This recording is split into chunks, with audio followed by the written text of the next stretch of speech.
Bom dia, boa tarde, boa noite. Bora para mais um estudo e leitura do livro da Zíbia Gasparetto, Espinhos do Tempo? Com disposição e entusiasmo, Menelau dedicava suas horas livres a esse esforço de estabilização social. E apesar dos problemas que surgiam onde ele e Eduardo eram chamados a opinar, muitos se beneficiaram. Uma vez integrados socialmente, procuravam por sua vez ajudar seus irmãos desgarrados. Menelau ocupara-se tanto com essas atividades que quase não via a esposa. Saía sempre muito cedo e regressava muito tarde, quando ela já se recolhera ou encontrava-se em alguma atividade de salão. Uma tarde recebeu uma carta anônima. Falava infâmia sobre Maria Antônia. Havia se esquecido dessas cartas. Lendo-a, foi sacudido por grande temor. A futilidade dela teria chegado a esse ponto? Seria apenas uma intriga de salão? Ele não sabia, mal via a mulher. Sentiu uma ponta de remorso. Abandonara-a totalmente. Não se interessava por nada que lhe dissesse respeito. Sua indiferença não a estaria empurrando novamente para o abismo?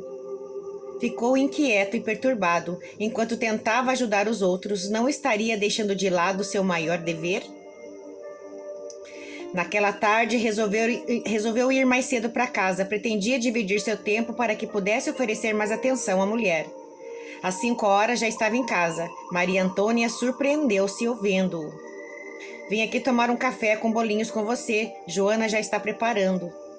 Ela olhou como a querer descobrir o que ia em seu pensamento. Depois disse: os milagres acontecem de vez em quando.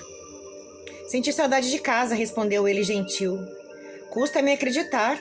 Ultimamente você prefere os negros à nossa família? Tenho cuidado um pouco, tem razão. Tenho agora em diante, estarei mais cedo em casa, como agora. Ela pareceu um pouco inquieta. Não o esperava, tenho um compromisso às 7, no salão da Viscondessa de Abrantes. Sinto muito não poder ficar com você. Nesse caso, acompanho-a. Faz muito tempo que não visito o Visconde. Maria Antônia apanhou o leque, abrindo-o e fechando com um certo nervosismo. Por quê? Você não gosta de frequentar os salões? Deu-me vontade, quero dedicar-me mais ao lar. Parece um pouco tardia essa dedicação, fez ela com voz fria. Tem razão para dizer isso, estou sendo sincero, somos marido e mulher, não desejo faltar aos meus deveres. Seu interesse é estranho. Você se comporta como se fôssemos dois desconhecidos. Não me queixo, sei que entre nós não há amor, não estou ressentida com isso, só acho desnecessário esse seu interesse. Não aprecia minha companhia? Ela sacudiu os ombros com indiferença. Você não aprecia a corte, não cultiva as amizades, sequer ouve quando falo sobre os assuntos que aprecio. Menelau abaixou a cabeça pensativo. Era verdade. Porém, como suportar as banalidades, a maledicência social, tão a gosto de Maria Antônia?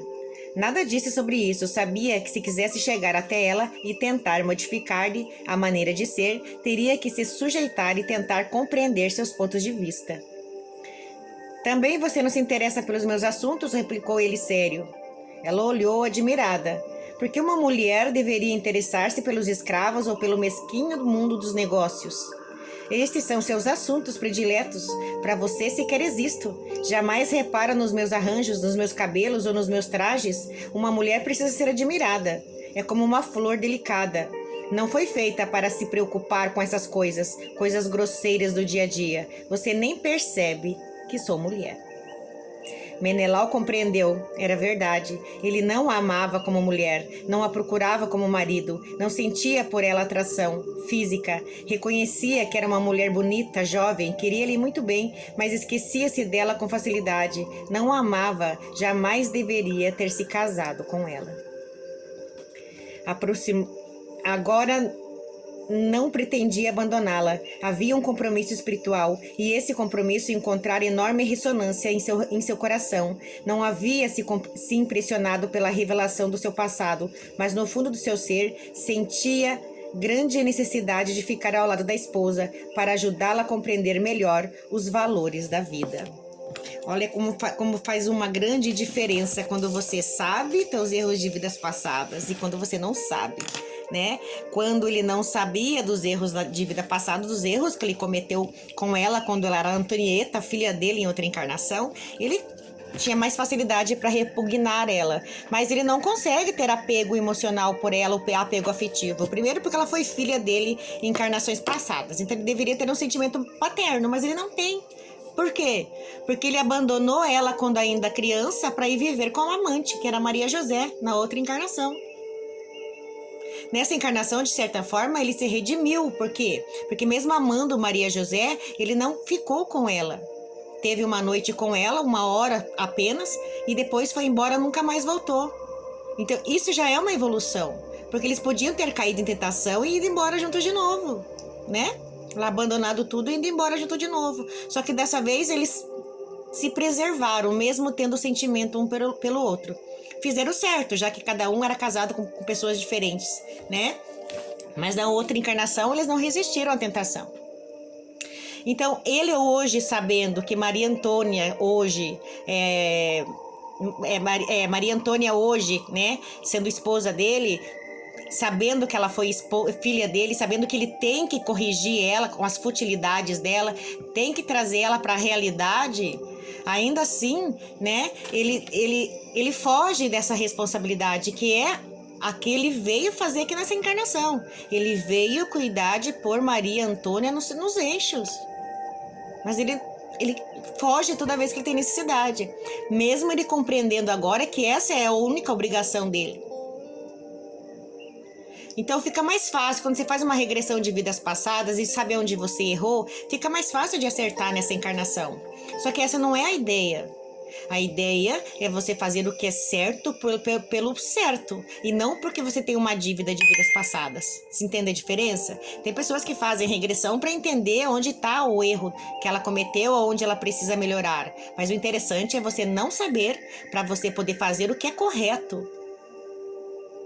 Na próxima encarnação, provavelmente, ele vem junto de novo com ela para passar pela mesma situação, talvez ela sendo mãe dele na próxima encarnação, porque agora ele vai fazer o que é certo porque ele tem consciência do que ele fez de errado.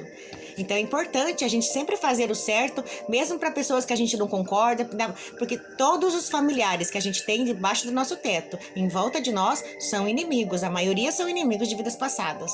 Então o que cabe a nós nessa encarnação é a compreensão e o perdão. Porque a gente não sabe o erro que a gente cometeu com esta pessoa que hoje é o nosso familiar em vidas passadas. Então, para ele vai ficar mais fácil ajudar ela, no sentido de que ele já sabe o que aconteceu em vidas passadas. Mas se nós não sabemos, mesmo assim, temos que procurar fazer o que é certo, sem raiva, sem rancor e principalmente sem vingança. Tá? Porque é assim que a gente vai pro caminho reto, é assim que a gente faz a coisa certa. Porque não é essa vida que conta, é a próxima encarnação que conta. Mas é o nosso desencarne também. É a gente chegar num plano espiritual de cabeça erguida e não de cabeça baixa. De saber que nossa maior missão que a gente veio aqui na Terra fazer, a gente não cumpriu. Tá? Então é importante, pensa, analisa as pessoas que convivem com você, os desafetos que você tem, seja mais compreensivo, mais compreensiva e tente entender aquela pessoa na versão dela, para que assim você possa ter um desígnio maior na sua missão espiritual, que é fazer as pazes com o seu inimigo de vidas passadas. Pense nisso. Tenha um bom dia, uma boa tarde, fiquem com Deus. A live já vai começar.